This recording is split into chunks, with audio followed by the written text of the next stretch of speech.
Madurai cotton শাড়ির সাথে আজকে একটা ঝটপট মেকআপ লুক করে দেখাবো। Hi everyone, it's me Bani. I am here in makeup artist, brand promoter and lifestyle blogger. ফার্স্টে আমি আমার স্কিনটাকে ময়শ্চারাইজার দিয়ে প্রেপ করে নিয়ে একটি ভালো মানের প্রাইমার দিলাম। এখন দিয়ে দিচ্ছি এলে গার্ল কনসিলার। কনসিলারের শেডটা হচ্ছে ইয়েলো আন্ডারটোনের মধ্যে। আমার স্কিনের শেড থেকে এক শেড লাইট কনসিলার বা ফাউন্ডেশন আমি অ্যাপ্লাই করে থাকি। আজকে শুধু আমি কনসিলার দিয়ে আমি আমার ঝটপট মেকআপ লুকটা করি। একটি লিকুইড কন্ট্রোল কিটের সাহায্যে আমি আমার ফেসটাকে কন্ট্রোল করে নিচ্ছি। আর this is my favourite control kit. সামারের মধ্যে মেকআপের জন্য এই টাইপের কন্ট্রোল কিটগুলো খুবই ভালো কাজ করে, বিকজ একদম স্মুথলি এটা স্কিনের সাথে মিশে যায়। কন্ট্রোল করার জন্য অনেকগুলো শেড থাকে, বাট আমি একদম ডার্কার কোনো কন্ট্রোল কিট ইউজ করিনি, একদমই ব্রোঞ্জ কালার একটা শেড ইউজ করেছি এখানে। নাও আমি এখন অ্যাপ্লাই করে নিচ্ছি আমার ফেভারিট ব্লাশন। এই লিকুইড ব্লাশনটা এত জোস, আমি এটা জাস্ট প্রেমে পড়ে গেছি। অ্যান্ড আমি যেখানেই যাই এই ব্লাশনটা আমি ক্যারি করে নিয়ে যাই।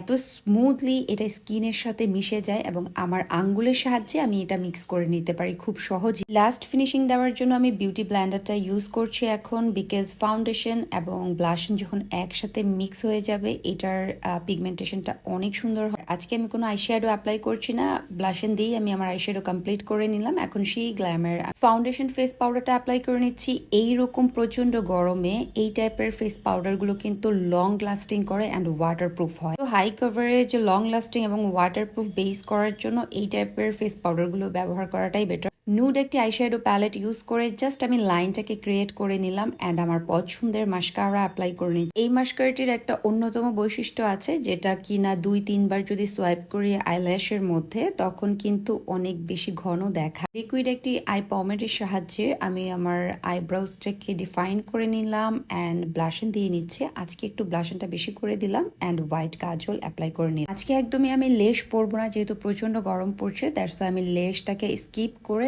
মোটা করে আইলাইনার দিয়ে নিলাম। লিপস্টিক পরে নিচ্ছি আমার ফেভারিট আনাস্তাসিয়ার একটি খুবই সুন্দর শেড, যেটা কিনা আমার শাড়ির কালারের সাথে একদমই ম্যাচ হয়ে গেছে। Finally, my makeup look is done and this makeup tutorial is get ready with me for Biju Festi, and you can say also ঝটপট makeup look. Anyway, আমার makeup lookটা আমি শেয়ার করলাম টিউটোরিয়াল হিসেবে। কেমন লেগেছে মাস্ট বি কিন্তু comments করে জানাবে। এই সামারে কোন কোন প্রোডাক্ট দিয়ে মেকআপ লুক করলে বা মেকআপ করলে লং টাইম স্টে করবে এবং সোয়েটিংটা হবে না, বিকজ আমরা মেয়েরা কিন্তু সাজতে অনেক বেশি পছন্দ করি, আর সাজার পরে যদি সেগুলো গলে গলে পড়ে যায় তাহলে কিন্তু দেখতে খুবই বাজে দেখায়। সো তোমরাও আমার এই মেকআপ টিউটোরিয়াল দেখে ঝটপট মেকআপ লুক করে ফেস্টিভগুলো অ্যাটেন্ড করতে পারো। Thank you for watching.